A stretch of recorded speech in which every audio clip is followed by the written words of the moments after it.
Good afternoon, students, and welcome to Frontier Study. Today we are going to revise two vocabulary words from them. First is imbecile.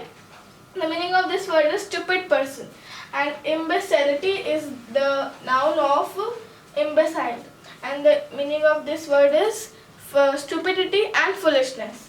And let me tell you a very important sentence. Aristotle was a peripatetic teacher, and now the meaning of peripatetic is a person who walks from place to place. And Aristotle used to teach his students in the garden and not in a classroom, in a garden. Now I request sir to start the class. Thank you. Hello dear students and friends, आज आपके समक्ष मैं कुछ important vocabulary लेकर के उपस्थित हूँ। आप कृपया हमेशा की भांति तल्लीनता से सुने, मनन करें और इनका रिकॉर्ड रखें। देखिए, पहला है सी माउंट और गियू। इसको ध्यान से सुन लेना। ये गियू है, फ्रेंच वर्ड है। आप और सीधा मत बोल देना, मैं भी नहीं बोल रहा हूँ। देखो, ये गियू है और ये सी माउंट है। देखो, एक तो होता है mount on the surface of the earth और एक माउंट होता है on the floor of the ocean.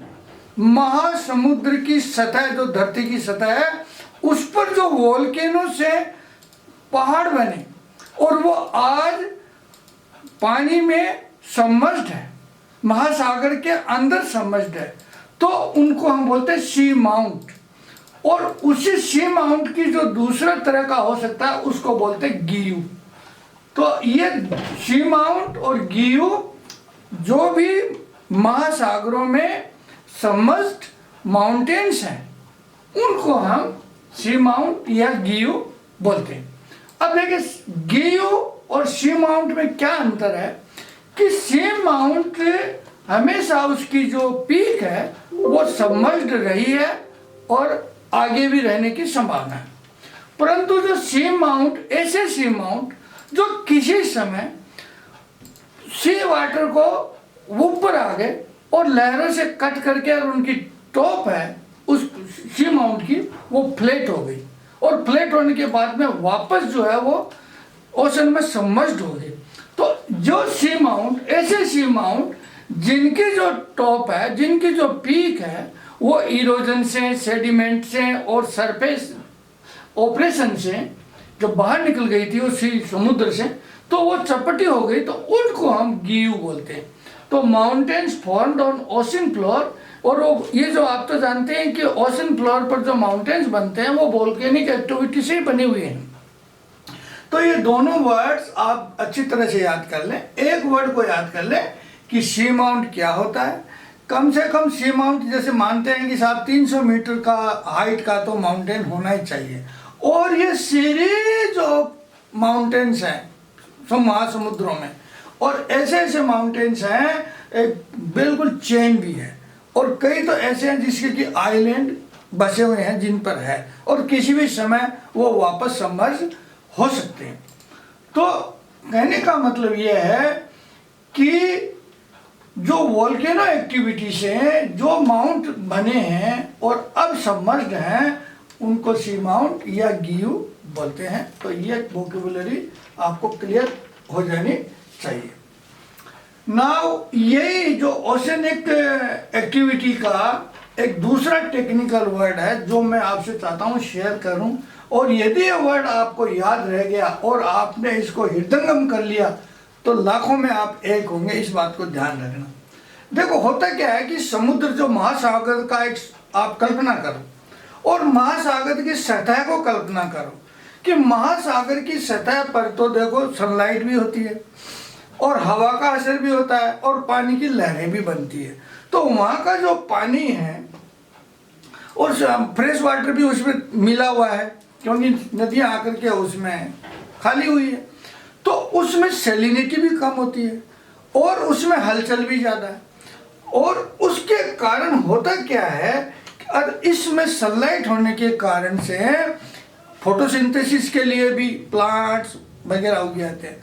तो मैक्सिमम जो इम्पोर्टेंस का जो ऑर्गेनिज्म है सी सरफेस वाटर्स में, वो है फाइटोप्लैंक्टन और जूप्लैंक्टन।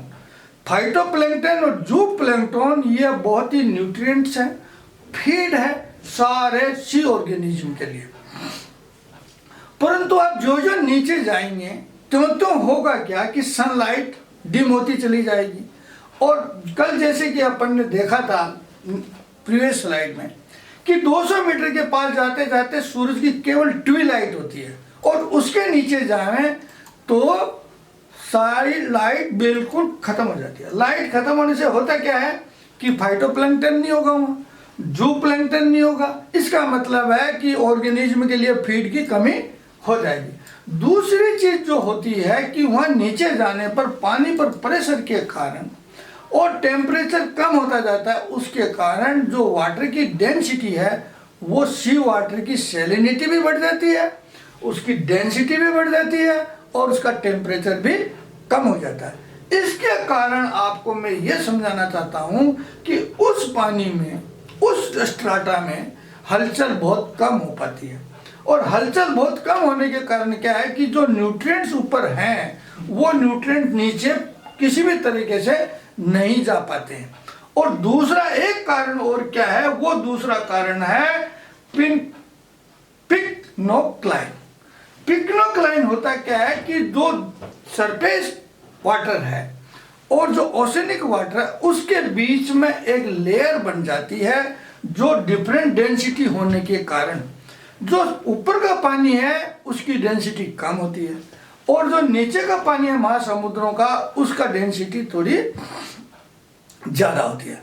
तो कम और ज्यादा डेंसिटी होने के कारण एक ऐसा स्ट्राटा समुद्र में बन जाता है, एक ऐसी लेयर बन जाती है जो न्यूट्रिएंट्स का मूवमेंट को अवरुद्ध करती है, यानी नीचे के जो न्यूट्रिएंट्स हैं वो ऊपर नहीं जा सकते, और वहाँ पर जो भी डिस्टर्बेंसेज हैं महासागर के वो डिस्टर्बेंसेज भी वहाँ महसूस नहीं किया जा सकते।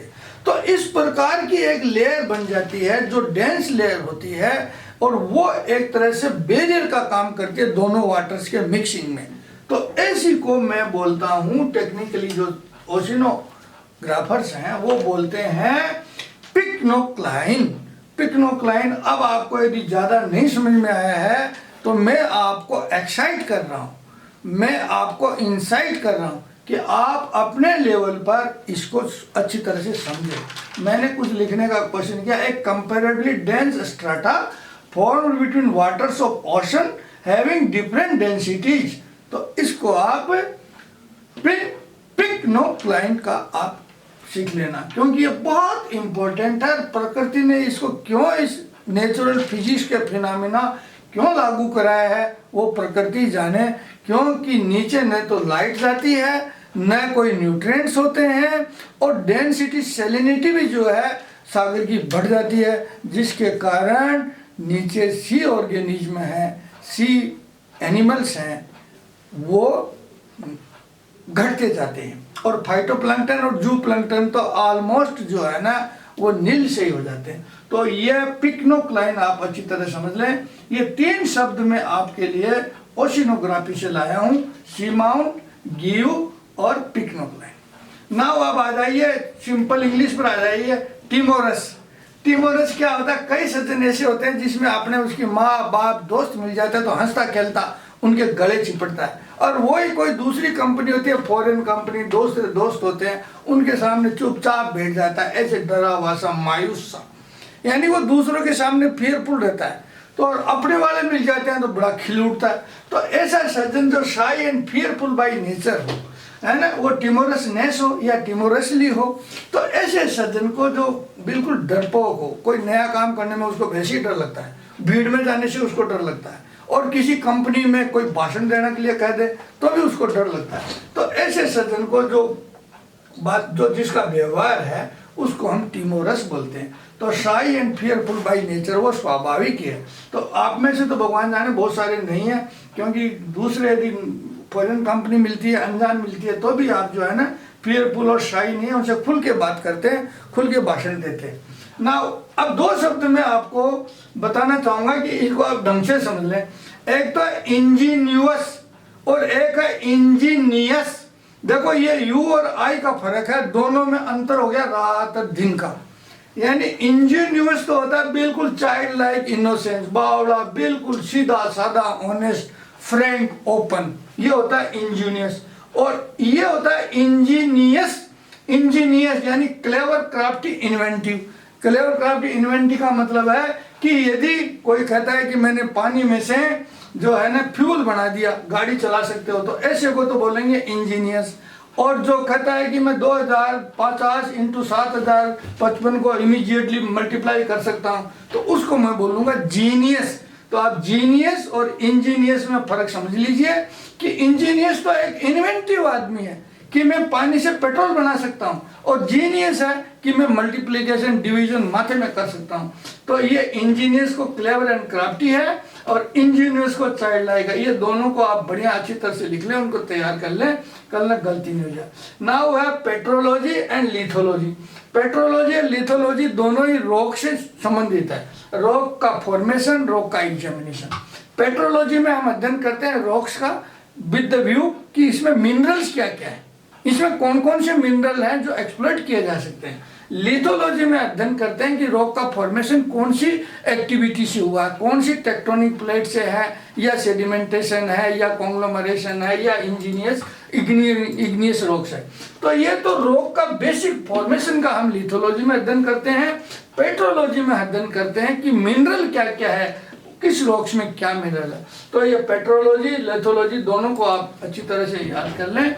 मैं आज के लिए इतना ही आपको बताना चाहता हूं, क्योंकि मैं चाहता हूं कि मेरा वीडियो ज़्यादा बड़ा नहीं हो, ताकि अनावश्यक तौर से बड़ा नहीं हो। क्योंकि मैं कोई आल बाल आदमी से तो पढ़ा नहीं रहा हूँ, मेरे पास तो बहुत ढंग के स्टूडेंट है, ढंग के ऑफिसर ट्रेनी है। तो वो थोड़ी बातों को कम कहो को ज़्यादा जान जाएंगे, और फिर थोड़ा बहुत जान जाएंगे तो अपने आप भी जो है ना, अपने नेट है, अपना रिसोर्सेज है, उसको देख कर अध्ययन करेंगे। तो आज के लिए मैं इतना ही लाया हूँ, और कल भी वो आपके लिए बहुत शानदार लेकर आऊँगा। तब तक आप मेरा इंतजार करना।